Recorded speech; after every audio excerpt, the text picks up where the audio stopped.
Politics influences the daily lives of citizens from all socio-economic backgrounds, race, and ethnic origins. In the Gambia, one of the smallest countries in mainland Africa with a population of about 2 million people, the percentage of men to women is 47 to 53, yet women remain underrepresented in almost all sectors of the economy, including politics. Factors responsible for this include norms, religious values, and culture. Patriarchy and society continues to shape female roles in society for the longest time, affecting the participation of women not only in politics but in other developmental aspects. The fight for women's rights has granted women the right to contest for political positions. However, that is not very visible in the Gambia, though women continue to play a pivotal role in Gambian politics. Historian Hassum Sise, who also doubles as the Director General of the National Center for Arts and Culture, talked about some key Gambian women in politics. In 1960, universal adult suffrage was introduced. And here also, you saw the emergence of women now as active candidates, in the political, arena. And Lady Jawara, the consort of, Sir Dawda Jawara, stood on the ticket of the PPP for the Soldier Town ward. Here in Banjul. And really, she goes down in history as the first Gambian woman to contest parliamentary elections. That is 62 years ago. She did not win, but she did very well. She didn't embarrass her party. And she also opened the gates for the subsequent long list of Gambian women who threw their hearts into the political arena. It is true that Gambia's longest-serving vice president was a woman, making it among the few to warm top political seats, a growth that affirms women's participation in politics. Consequently, men outnumber women within ministerial administration and public institutions. Jobs often associated with women are secretarial, accounting, and human resource management.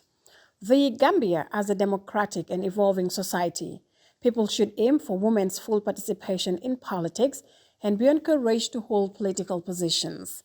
For Lala Toure, a women's rights activist who also works with the National Democratic Institute, believes that the problem of underrepresentation of women in politics is not about participation but rather representation. Cannot talk about Gambian politics and elections without mentioning women and the significant role that they've played and still continue to play today.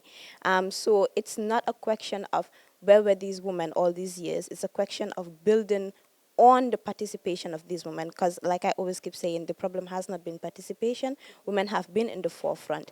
Election statistics and data have shown that women have been participating. They actually have been participating more in our electoral processes. So how do we turn that participation into representation and ensure that these women have seats? The factors attributed to the low representation of women in politics also includes society's perception about women's leadership qualities, lack of interest in putting forward female candidates as contestants, a narrative the governments and society could address and ensure gender equality by enacting laws and challenging male-centric cultures and norms, thus supporting women mentally and economically. How do we ensure that we hold our government accountable? So when they bring policies and programs to us, we ensure that women are mainstreamed in this. And it's not just making sure that women are politicians or holding political office. It's ensuring that the issues or women, gender is mainstreamed in all key government policies and documents or frameworks.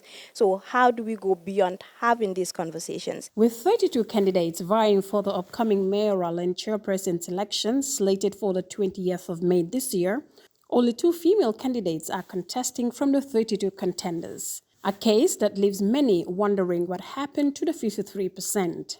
All in all, we can be optimistic. And also, in history, we have what we call continuity and change. Certain things continue, certain things change.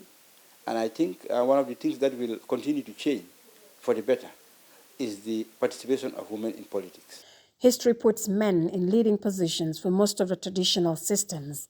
Yes, progress has been made. Still, the political sphere remains quite the same. The question now is, when will women be given the opportunity to lead by their political parties with deep-rooted stereotypes surrounding women's participation in politics? Reporting for GRTS News, I am Fatu Janneh.